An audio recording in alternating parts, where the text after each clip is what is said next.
distribuidas en forma homogénea en ese enlace. O sea, está igualmente repartida entre el carbono y el hidrógeno.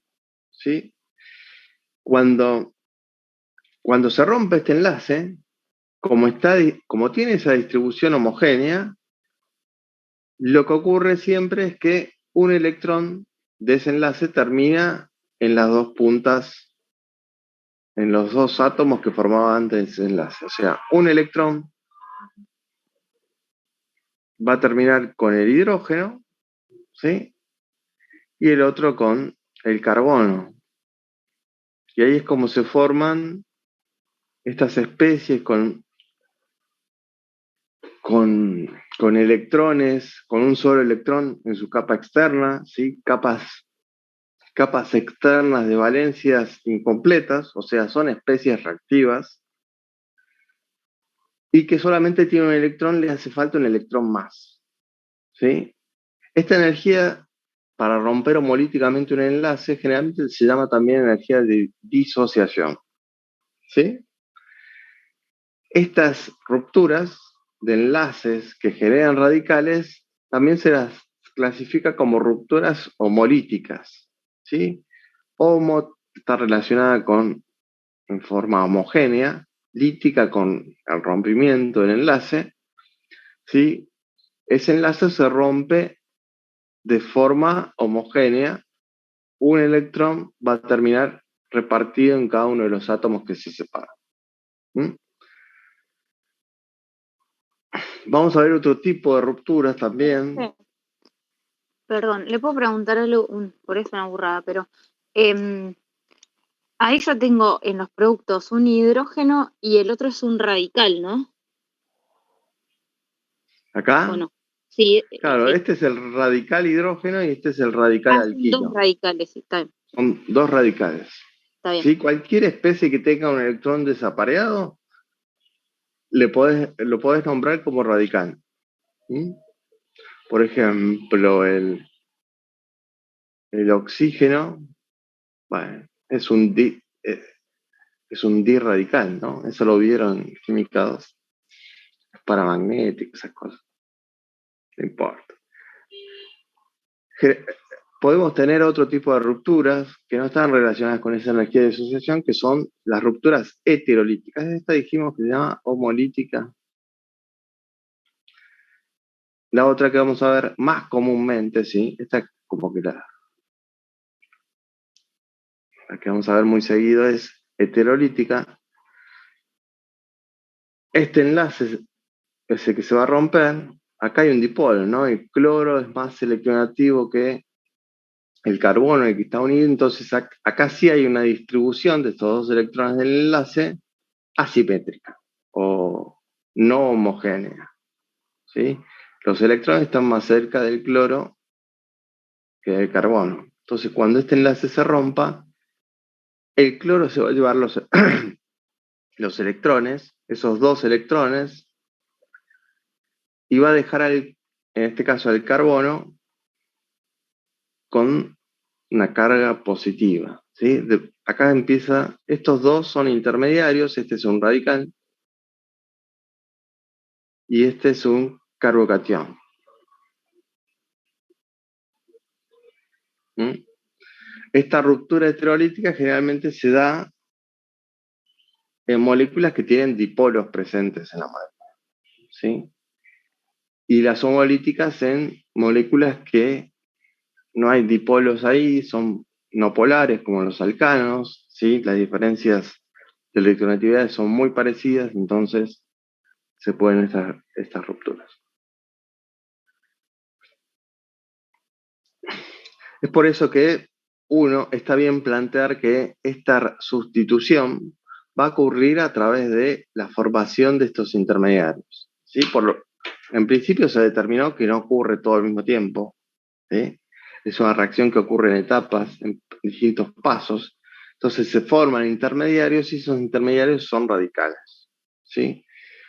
Entonces la sustitución también se la suele denominar o relacionarla con el intermediario que se forma. Entonces, eh, En este caso, la sustitución va a ser radicalaria. Es la reacción que van a sufrir los alcanos, en realidad que vamos a analizar nosotros, ¿sí? La única para alcano.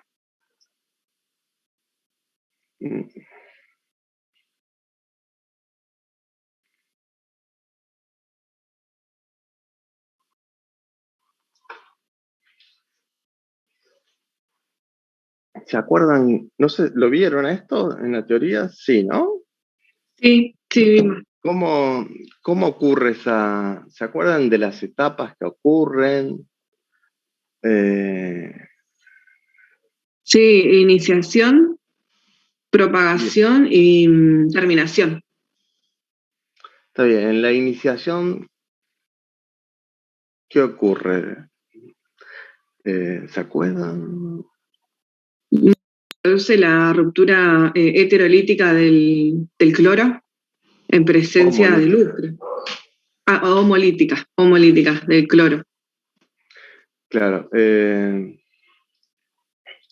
Si acá uno analiza el cloro, ¿no? Esta molécula diatómica, este enlace, si uno tiene que predecir la forma en que se va a romper, va a ser un electrón para cada lado, ¿sí? Porque es el mismo elemento, ¿no? La misma electronegatividad. Esto va a generar al principio esto, ¿sí? Dos radicales cloro. ¿Mm? Eso es lo que necesito siempre. Y para que eso ocurra, porque la molécula diatómica de cloro se puede romper solita, ¿sí? La molécula de metano no tanto, ¿sí? Necesitamos energías superiores o en este caso, por ejemplo, el cloro, el bromo, si uno le hace incidir luz, ¿sí? A una dada longitud de onda, este enlace se puede romper, ¿sí? Simplemente con luz, ni siquiera calentando. Una forma de simbolizar esto de que un electrón termina en cada extremo de la molécula diatómica es con flechas.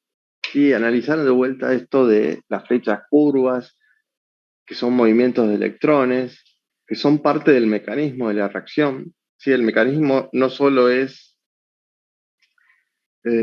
indicar cómo se cómo se van formando las especies como el producto, como los intermediarios, en forma de ecuaciones, ¿sí? Esto da esto, esto da esto, sino también están incluidas esas flechas indicando cómo es la nueva distribución de electrones, ¿sí? Entonces, en este caso, como cada siempre un enlace son dos electrones, tengo que indicar dónde van a parar esos dos electrones. Y acá cada cloro se queda con un electrón y bueno, una forma de representar eso es con dos flechas curvas que tienen la punta incompleta, ¿no? Que parecen anzuelitos. ¿Sí? Esto simboliza el movimiento de un solo electrón. Entonces acá hay dos flechas que indican que un electrón va para un lado y otro para el otro. Bien. Esto es lo que ocurre al principio de la reacción. Una vez que se generan,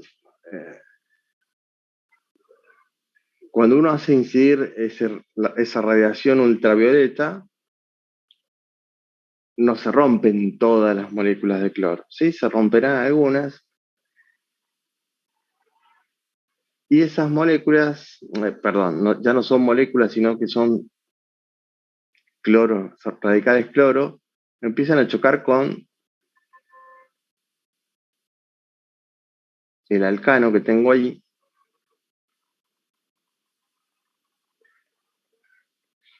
Y forman, lo que hace es abstraer un hidrógeno.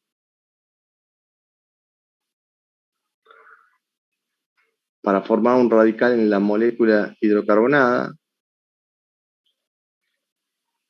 ¿Y por qué esto es así y no de otra forma? Y bueno,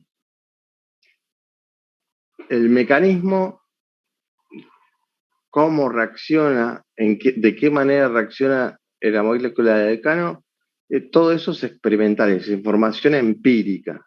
Entonces, lo que hace el mecanismo es explicar esa información empírica.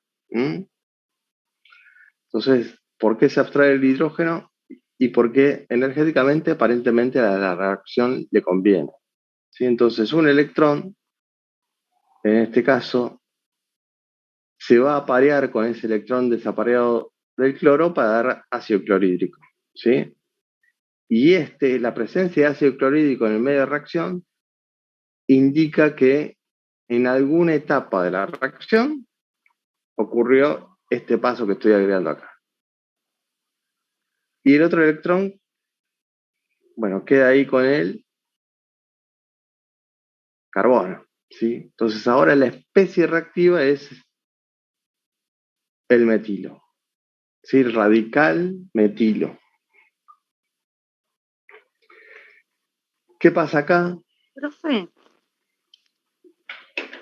¿puedo preguntarle algo? ¿El ácido clorhídrico ese es el enlace entre el hidrógeno, que se rompió el enlace, y el radical cloro? Porque había dos radicales cloro. Claro. Y el otro radical ¿Punto? cloro habrá reaccionado con otra molécula diferente. ¿Y el ácido clorhídrico de dónde viene? Me perdí, perdón. Un electrón del hidrógeno, o sea, esta especie te puedes imaginar que es una particulita que choca con la molécula de Sí. metano y forma un enlace con el hidrógeno. De ahí sale el ácido clorhídrico. Cloro con hidrógeno. Pero Sí, no lo veía, perdón, sí, ya lo vi. Perdón. claro, pero para formar ese enlace necesita un solo electrón, no necesita Claro, y dos. el otro se Entonces, va al carbono, está bien. Sí, exacto. no sé por qué no lo vi. Listo, sí, ya lo vi. Y después el metilo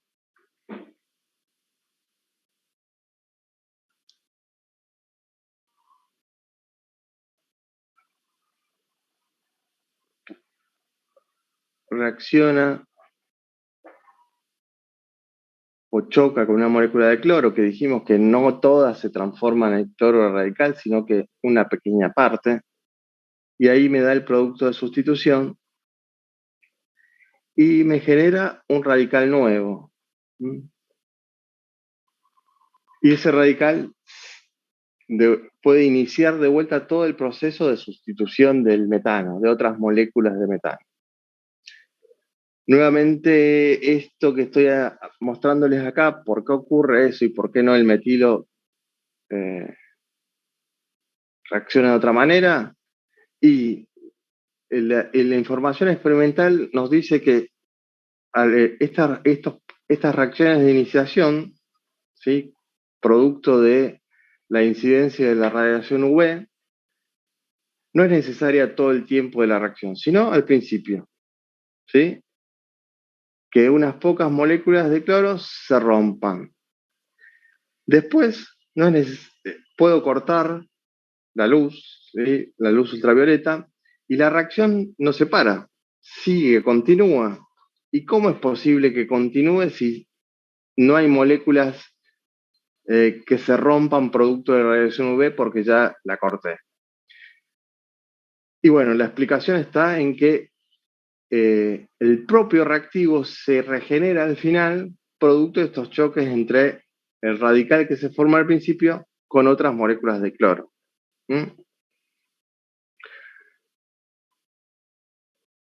¿Puede chocar un radical metilo con otro radical metilo que se formó en otra parte? Sí. ¿Puede chocar un radical metilo con otro radical cloro que se formaron en zonas diferentes pero se encontraron en ese medio de reacción? También. Y es que se forman, ¿sí? Pero toda reacción entre radicales que no da un radical nuevo no forman parte de esta etapa de la reacción, sino forman parte de las etapas de terminación, ¿sí? Las reacciones que están en la etapa de propagación son reacciones que van a provocar ese regeneramiento de especies reactivas, ¿sí? En esta reacción se generó radical metilo, en esta reacción se generó radical cloro, ¿sí? Entonces las etapas de terminación son metilos chocando entre sí, más que nada.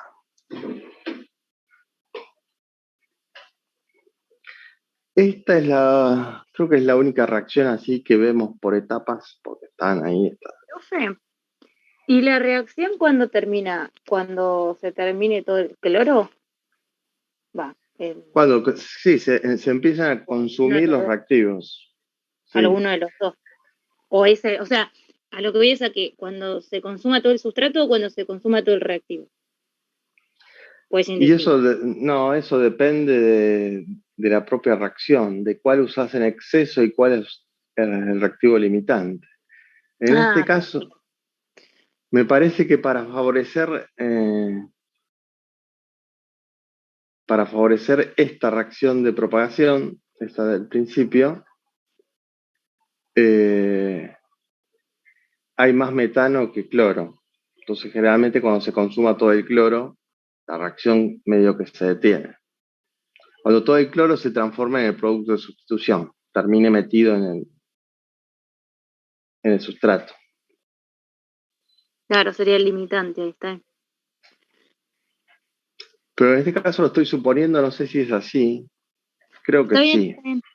Sí, pero claro, uno de los dos va a limitar la reacción, ya sea el Sí, sustrato o el cloro va a ser el que la va a limitar. Cuando se termine ese, ahí terminaría todo, porque es como un ciclo que hace, ¿no? Como cíclico, digamos, siempre va pasando lo mismo. claro, acá esta parte como que se repite muchas veces para generar muchas moléculas producto. Eh, bueno, a ver.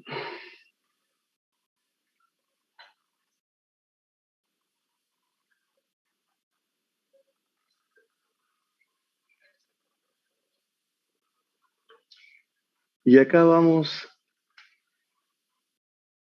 a empezar a analizar otras cosas, ¿no? Esa fue la reacción. Entonces ahora pruebo la misma reacción, pero con otra molécula de alcano. Vamos a ponerle bromo porque generalmente cloro, bromo van a ser las reacciones de halogenación, de sustitución radicalaria. El flúor es poco reactivo, el yodo es muy reactivo, explosivamente, ¿no? Entonces, estas son las más comunes. Y la idea es ver si puedo predecir cómo va a ser el producto que se forma acá. Voy a tener dos tipos de producto, ¿no? Si se monobroma, se puede formar este. Lo voy a hacer más rápido. Se puede formar este, ¿no? O este, ¿sí? Más bromídrico, ¿no? Esta sería la reacción global para esa halogenación, para esa bromación. Bueno, y acá la idea es sumar herramientas para predecir productos o si es posible obtener un producto en mayor medida, otro como producto minoritario, usando simplemente esto, ¿no? La información que vamos a tener va a ser fórmulas estructurales y vamos a analizar esas fórmulas estructurales, consecuencias en las reacciones, para predecir que uno de estos productos se va a dar en mayor, o podemos tener varias conclusiones, que un producto va a ser mayoritario o que voy a obtener los dos productos por igual, ¿sí? 50% de uno, 50% del otro. Eh, y eso lo hacemos teóricamente. Ahí no hacemos la reacción y analizamos los productos, las concentraciones. La idea es ejercitar esto de hacer todo teóricamente, que es lo que haría un químico orgánico que se dedica a la síntesis orgánica, predecir cómo va a dar la reacción, después hacerla y corregir su hipótesis o confirmar su hipótesis, ¿sí? Entonces, nosotros vamos a hacer la parte que se hace con lápiz y papel, y con la mente, con el cerebro, ¿no? Entonces, a ver, vayamos analizando y veamos la diferencia entre los dos caminos. Voy a borrar todo de vuelta. Igual ya se me está por cortar y se me borra todo, así que el paso de iniciación para que esta reacción ocurra va a ser el mismo, ¿no? Le ponemos, qué sé yo, radiación UV o calentamos, ruptura homolítica y me da 2 bromos radicales, ¿no? Que lo pueden poner así o 2, como lo hicimos antes, 2 bromos radicales. Y el paso de propagación me puede dar 2 cosas diferentes.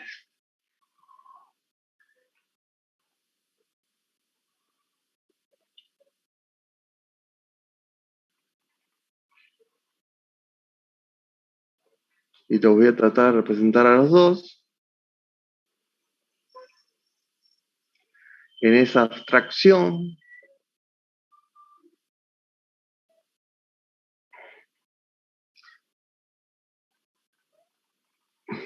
Puede formarse un enlace con este hidrógeno o, a ver si lo cambio de color, puede ocurrir con este. Y cada una de esas abstracciones de hidrógeno me va a dar cosas o radicales diferentes. Uno va a ser este,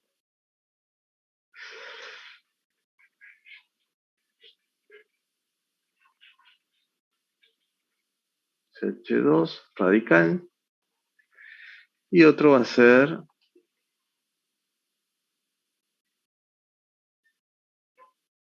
el del AKCH radical CH3 más bromhídrico, ¿no? En este caso, cada una de estas formación de estos radicales diferentes me va a dar bromhídrico. Y acá la idea es que yo puedo, teniendo en cuenta algunos conceptos de estabilidad, los mismos conceptos que vimos al principio, estabilidad, energía de activación, velocidad de reacción, puedo decir que uno de esos radicales se va a formar más rápidamente. ¿Por qué? Porque es más estable. Y antes que se me borre todo esto, yo puedo imaginarme estos diagramas de energía, ¿sí? Puedo representar los pasos de propagación, uno para dar este intermediario alquílico radical y acá se me forma el producto, ¿sí? Acá tenía el sustrato, ¿sí? Junto con los reactivos, ¿no? Bromo 2 y acá bromhídrico.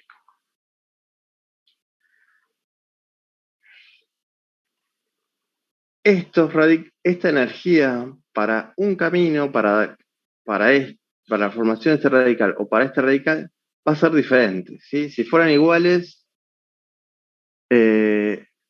esta montañita también sería igual o parecida, entonces la velocidad, ¿se acuerdan que esta energía de activación estaba relacionada con la velocidad? Entonces, si es parecida en energía, si es parecida en energía de activación, es parecida en velocidad. Ahora, si son diferentes, las velocidades son diferentes.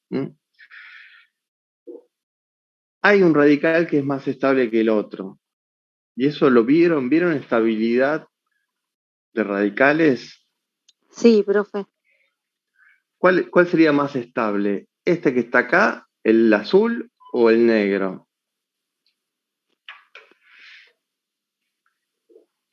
Y ahí eso lo pueden hacer utilizando ese, ese, ese efecto que vieron electrónico que se llama hiperconjugación, ¿sí?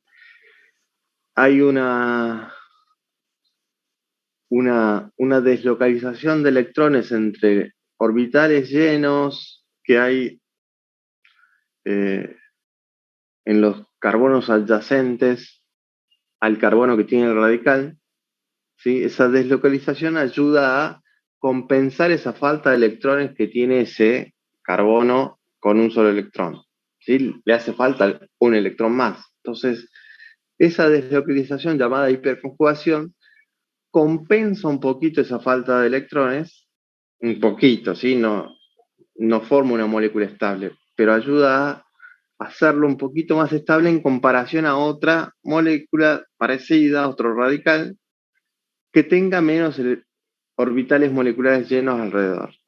Entonces hay menos hiperconjugación. ¿Mm? Los orbitales llenos que ayudan, que deslocalizan sus electrones, son, en este caso, carbonos e hidrógenos que tiene este carbono al lado, ¿sí? Acá tiene 3, acá tiene 2 y un enlace carbono-carbono más. Cada uno de sus enlaces con electrones deslocalizan parcialmente los electrones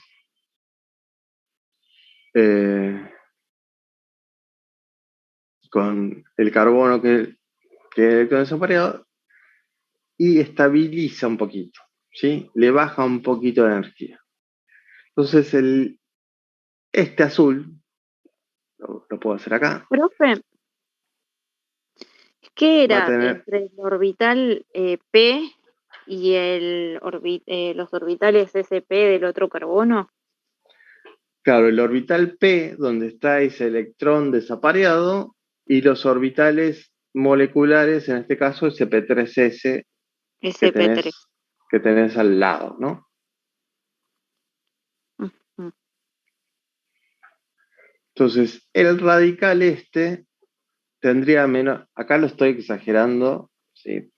Ese radical, le ponemos R' para que no sea este R, tiene menor energía que el negro, ¿sí? Porque esa falta de electrones está compensada por ese efecto de hiperconjugación, tiene menos energía. La energía de activación es como que al disminuir la energía, arrastra la energía de activación. Entonces la montañita que tiene que superar es menor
Bueno, a ver si...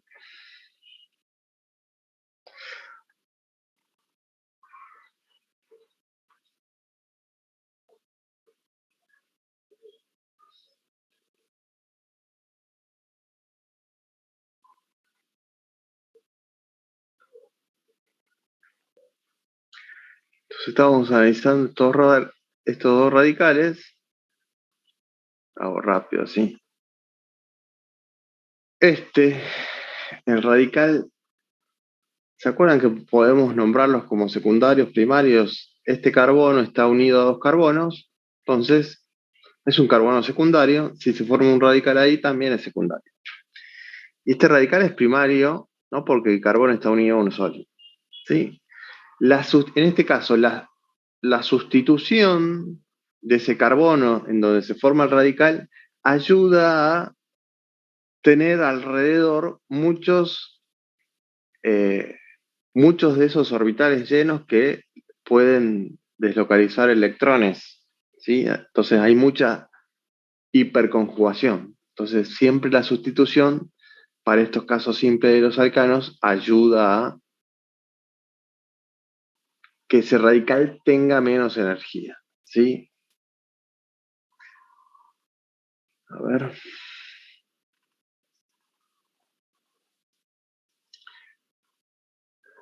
Bueno,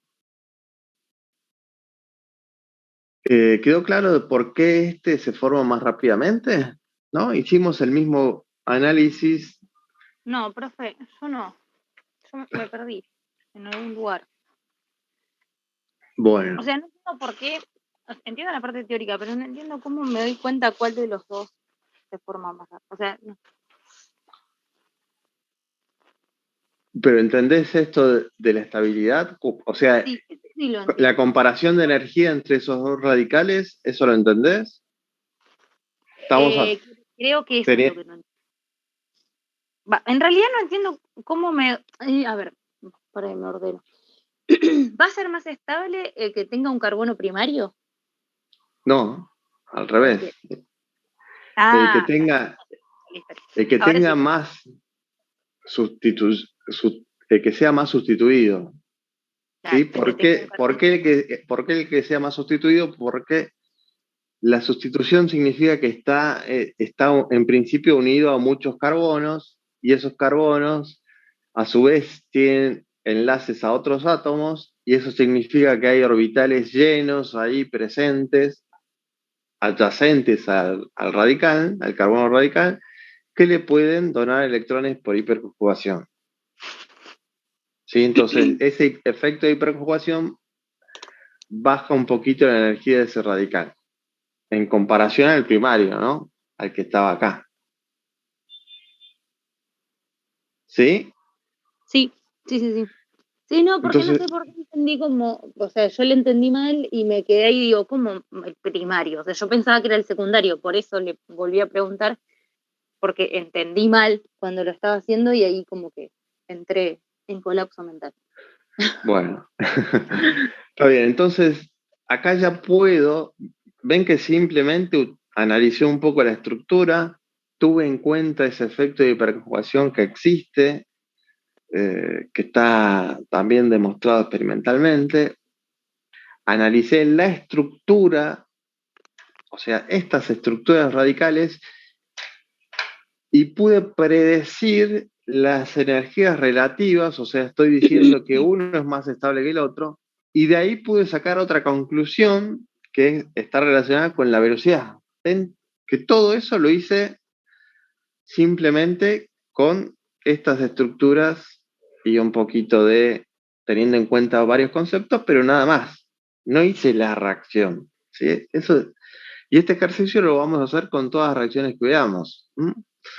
Entonces, la conclusión que sacamos es que este se va a formar más rápidamente que el otro radical. Entonces, cuando yo corte la reacción, el producto que voy a encontrar ahí va a ser el que proviene de la reacción de este radical, porque es el que se formó más rápidamente y se acumuló en el medio de reacción a una mayor velocidad.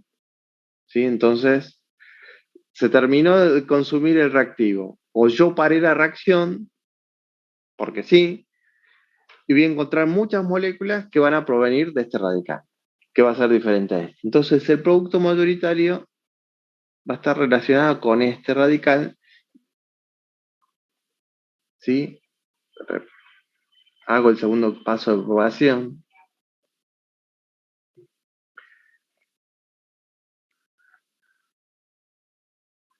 Ahí está. Y me da 2-bromopropano. ¿Sí? Este 2-bromopropano, no, butano, ¿no? ¿Qué propano? Butano. Sería este producto que lo vamos a llamar mayoritario. Y el otro, el 1-bromopropano, que se puede formar, ¿sí? Pero se forma lentamente, entonces se va a producir poquito al final. Entonces va a ser el producto minoritario. Generalmente vamos a ver esto, un producto mayoritario, un producto minoritario, o si no hubiera habido diferencia en este análisis que hicimos al principio, y se va a dar un 50% de un producto y 50% del otro. Punto. Pero acá podemos hacer este análisis y determinar esto. Y otra cosa más, este análisis que hicimos se llama análisis regioquímico o regioquímica de la reacción.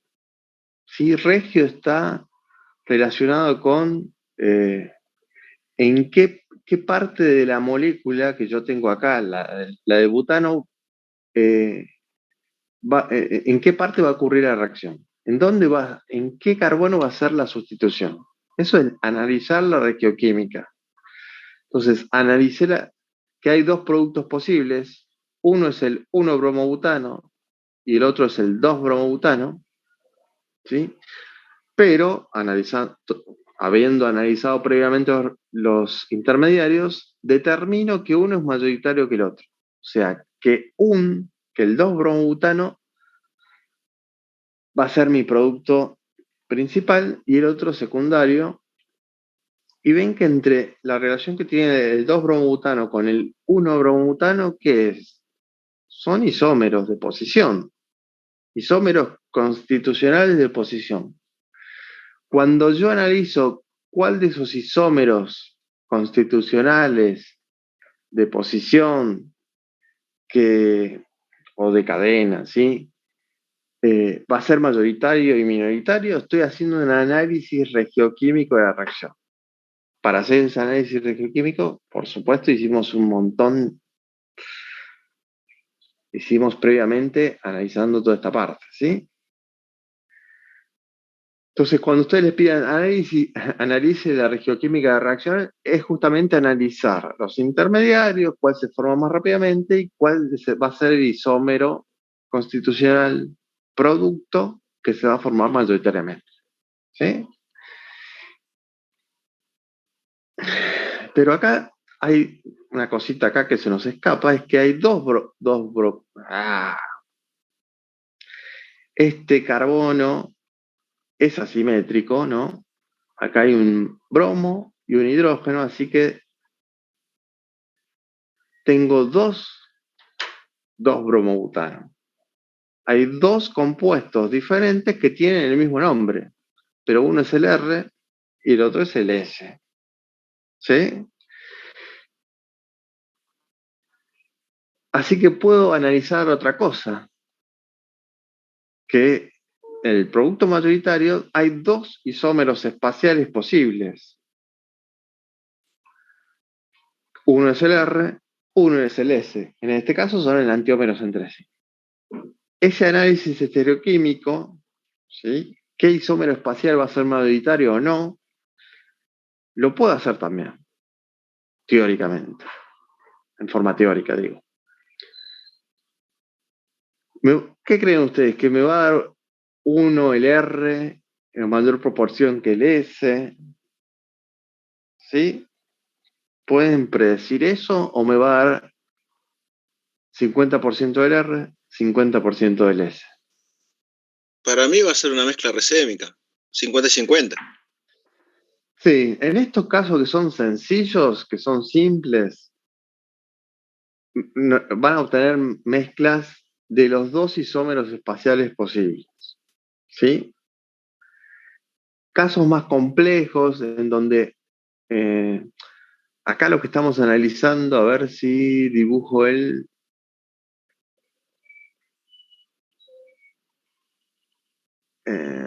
este va a ser mi radical, ¿no? Este sería un metilo acá. Entonces, tengo dos caras en donde... dos caras formadas porque tengo un orbital P que es bilobular. Cada uno de esos lóbulos es del mismo tamaño de un lado y de otro del plano que forman estos enlaces. Acá está el electrón. Acá, tanto arriba y por debajo de ese plano. Si yo formo un enlace por arriba, me va a dar un isómero espacial. Si lo formo por debajo, me va a dar el otro isómero espacial. En este caso, RS. ¿Cuándo me puede dar una cara, un isómero espacial mayoritario en comparación al otro? Cuando estas caras sean diferentes o tenga sustituyentes, por empezar, tengan restringida la rotación, ¿sí? No pueden acomodar esos orbitales en zonas despejadas del espacio, donde no haya electrones de nubes electrónicas, y donde haya sustituyentes muy grandes, ¿sí? Pero en este caso, que son todas cadenas lineales, no hay problema. Siempre va a haber, eh, se va a dar la reacción por arriba y por debajo de este plano, ¿sí? Así que voy a obtener de mi análisis estereoquímico que voy a obtener 50% del R, 50% del S, o sea, no va a haber, eh, qué sé yo, actividad óptica, es una mezcla racémica, todas esas conclusiones las puedo sacar. ¿Sí? Ven que siempre vamos a hacer esos dos análisis. ¿Dónde va a terminar dónde va a terminar el bromo, el cloro unido? Y si lo que se me forma es una mezcla de enantiómeros, es una mezcla de diasterómeros, es una sola molécula que no tiene carbonos quirales, es el compuesto meso, ¿sí? Todas esas conclusiones tienen que ser capaces de, y todas las posibilidades se pueden dar, así que tengan cuidado, ¿sí? No siempre va a dar una mezcla racémica, ¿sí? Por empezar. En este caso, analizando paso a paso, llegamos a la conclusión de que el 2-bromobutano se va a presentar como mezcla racémica, pero no siempre, ¿sí? Bueno.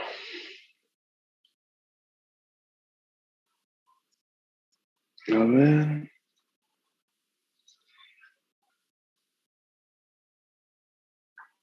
¿Qué podemos hacer?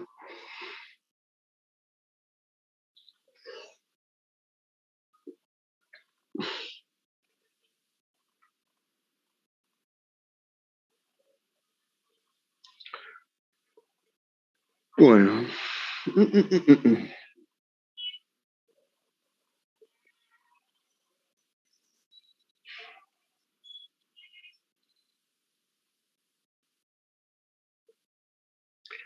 Del 18 lo vamos a hacer porque no solo está explicado en una diapositiva por ahí de la teoría, sino que se lo suelen tomar en los parciales y no saben, a veces no saben cómo explicarlos, entonces lo vamos a ver. ¿Qué podemos hacer? Queda claro no sé si lo hicieron el 14, donde les pide una energía de disociación que es la energía para formar los radicales. ¿sí? Estructuras homolíticas carbono-hidrógeno para dar estos radicales. ¿Cuál va a tener mayor o menor energía de disociación? Pero, ¿qué les parece si lo hacemos después de un recreyito? Buen día, profe. Yo recién me acabo de conectar. ¿El ejercicio 13 lo vieron? Porque quería preguntar por eso, pero no sé si alguien preguntó ya o ya lo vieron. No, no lo vimos. Bueno, vemos esto y hacemos el recreyito. Pide.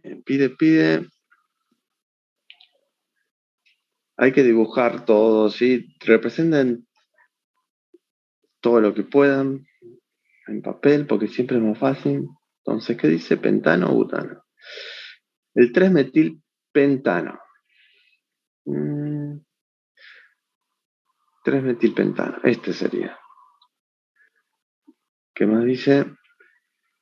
La estructura radical libre más estable que puede formarse por una ruptura de una unión carbono-hidrógeno es distinta a la estructura resultante de la formación de un carbanión. En cambio, si se parte del 3-metil, 1,4-pentadieno, ambas estructuras coinciden. Entonces, la otra que tenemos que analizar es esta. 1,4-pentadieno, 3-metil. Entonces, acá dice que el radical que se forma rompiendo un enlace carbono-hidrógeno está en un carbono diferente a un carbanión. Un carbanión es una especie que tiene carga negativa producto de 2 electrones. ¿Sí? Ay, qué feo. Son 2, ¿qué dicen? El 13. El ejercicio 13.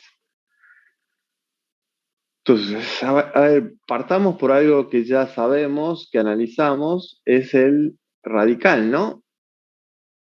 Si yo tengo que predecir en qué carbono se va a formar el radical más estable, ¿cuál carbono elegiría? De todos los que tengo acá. Si quiere le ponemos número 1, 2, 3, 4, 5 y este va a ser nuestro metilo, ¿no? El metilo. El 3, profe. Claro, acá, ¿no? El radical más estable va a venir de la ruptura carbono. Acá tengo un hidrógeno, acá hay un hidrógeno implícito. Si yo rompo ese hidrógeno, carbono-hidrógeno, me queda el radical acá, que está bastante sustituido, es decir, tiene muchos enlaces, muchos orbitales moleculares llenos alrededor que por hiperconjugación pueden deslocalizar electrones, hacen más estable o compensan esa falta de electrones que tiene el radical. Ahora, el carbanión es una especie que no está relacionada con el radical, sino que el radical es neutro. Bueno, el radical es neutro, ¿sí? No representa una carga neta para el carbono, ¿sí? Si le agrego un electrón más a este carbono, o sea, a ese electrón desapareado, le agrego, porque sí, un electrón más, o sea, hago esto, ese carbono ahora tiene 2 electrones, ese electrón extra te genera esa carga -1, ¿sí? El carbocatión no tiene electrones, entonces tiene un protón más en el núcleo de carbono con respecto a los electrones de alrededor, entonces le da esa carga positiva, ¿sí? Carga positiva +1, el radical que es neutro, y el carbanión que tiene carga -1, porque tiene un electrón más con respecto a la especie neutra que es el radical. Eso recuérdenlo, ténganlo en mente. Entonces estamos comparando esta especie que tiene 2 electrones en lugar de 1. No analizamos qué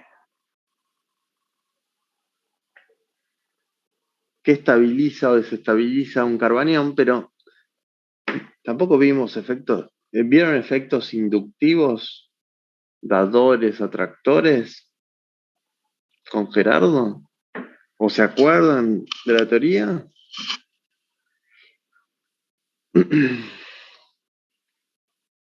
Bueno, las cadenas alquílicas tienen un efecto de donar electrones a lo que sea, ¿sí? A un heteroátomo, a un carbocatión. En este caso, ese carbanión, este carbono carbaniónico, tiene ese efecto inductivo dador de estas tres cadenas alquílicas, ¿sí?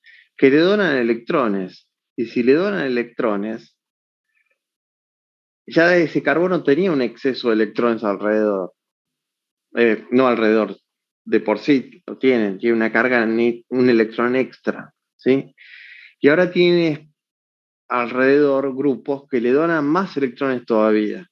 Entonces, tiene un efecto desestabilizador eso, ¿sí? Porque ya tiene un exceso de electrones y se le están sumando más electrones todavía. Entonces, para los carbaniones ocurre al revés de lo que ocurre con estas especies que son los carbaniones y radicales, que son especies que le faltan electrones. Al carbanión le sobran electrones, al revés, le ocurre lo contrario.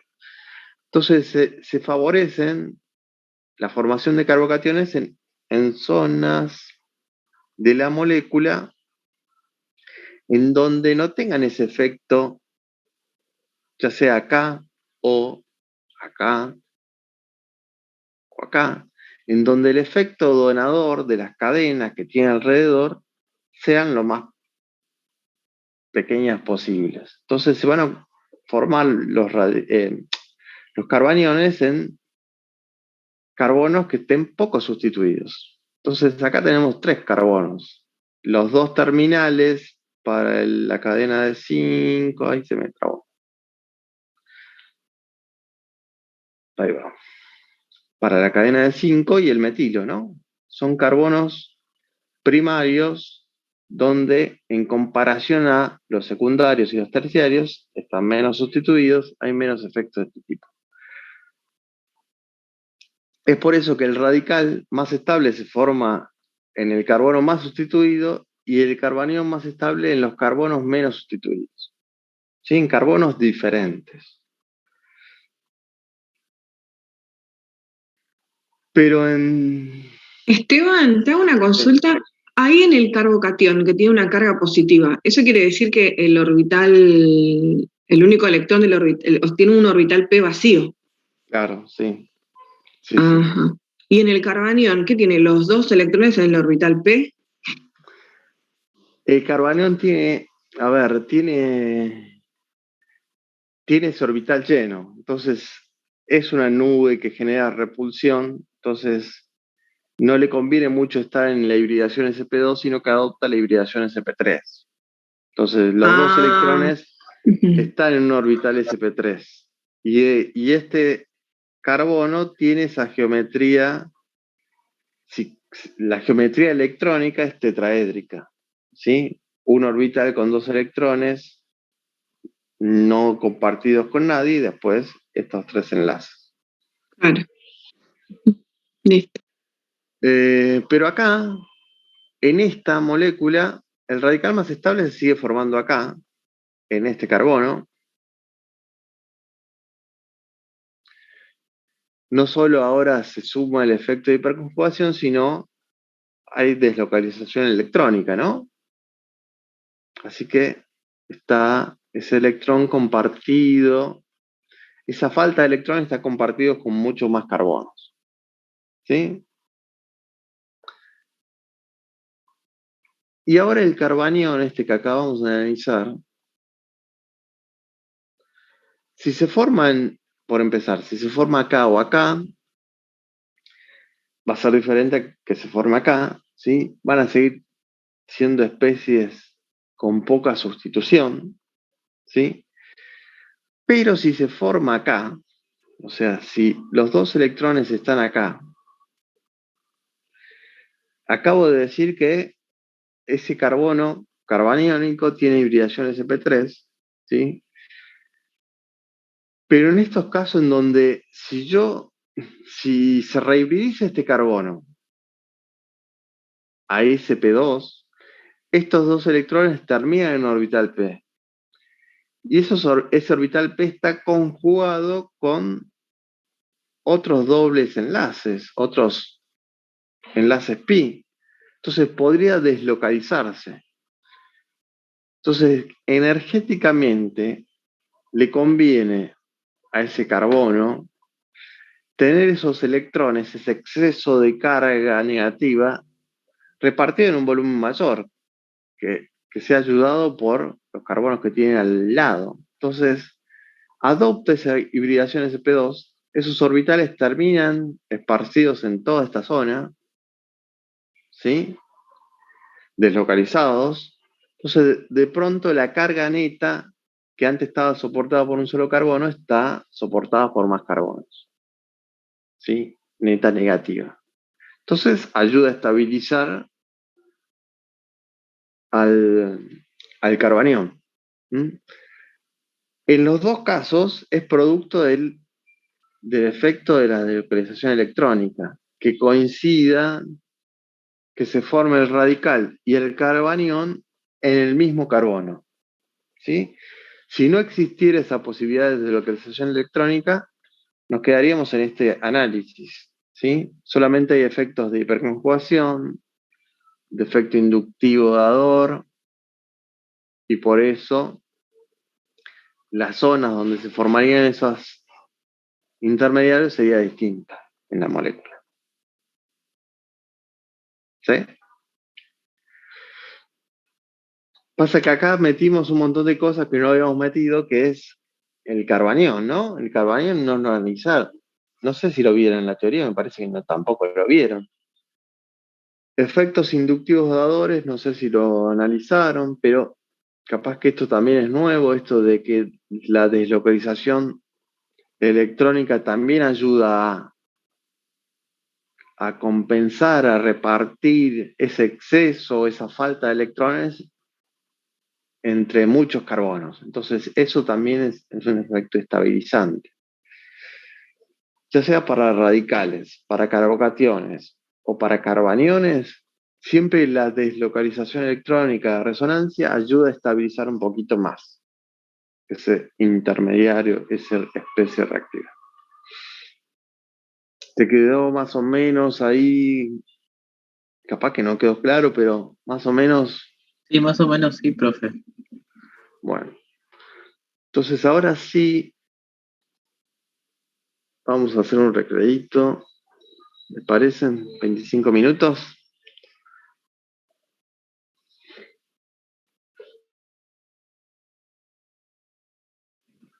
Bueno.